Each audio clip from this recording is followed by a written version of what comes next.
सोनू बस 8 साल का था, लेकिन उसकी जिज्ञासा उम्र से कहीं ज्यादा थी। आज वो पूरे दिन रसोई में पापा के पास बैठा रहा। पापा एक बहुत ही खास ऑर्डर पूरा कर रहे थे, हॉन्टेड हाउस के आकार का केक। ये सिर्फ एक केक नहीं था, बल्कि एक चुनौती भी थी। उन्हें ये केक रात 12 बजे तक एक तय जगह पर पहुंचाना था। रसोई में मीठी खुशबू फैली हुई थी, लेकिन केक का रूप देखकर दिल में एक हल्की सी ठंडक उतर रही थी। काले चॉकलेट से बनी दीवारें, खिड़कियों में सुनहरी रोशनी और छत पर फैली हुई सफेद क्रीम जो कोहरे जैसी लग रही थी। सोनू बस उसे घूरता जा रहा था। जब घड़ी ने 11:15 दिखाया, पापा ने जल्दी से केक पैक किया और बोले, चलो बेटा, देर हो रही है।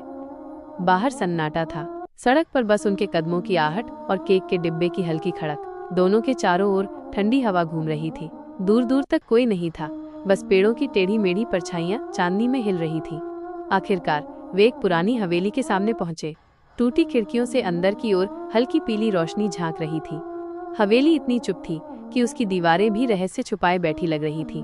पापा ने दरवाजे की ओर कदम बढ़ाया। चर्रर, भारी लकड़ी का दरवाजा खुद ब खुद खुल गया।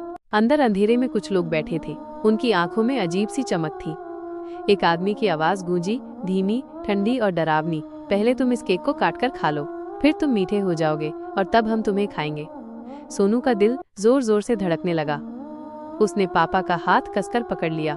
पापा की निगाहें उन पर टिकी थीं, लेकिन उनकी उंगलियां धीरे से सोनू की ओर खिसकी, जैसे कह रही हूँ, डरना मत बेटा, बस साथ रहना। और तभी कमरे का अंधेरा उनके और भी करीब आने लगा। जैसे ही अंधेरा उनके पास आने लगता है, पापा अचानक सोनू के कान में कुछ फुसफुसाते हैं। सोनू तुरंत समझ जाता है। पापा केक का डिब्बा जोर से जमीन पर फेंक देते हैं। डिब्बा खुल जाता है और केक का हॉन्टेड हाउस टूट जाता है।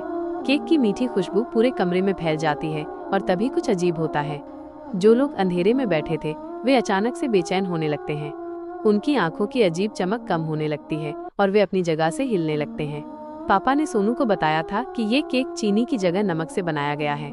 इन हॉन्टेड लोगों को मीठी चीजें पसंद थीं और नमक वाली चीज से उनकी शक्तियां कम हो जाती थीं। जैसे ही वे कमजोर पड़ते हैं, पापा और सोनू वहां से भाग निकलते हैं।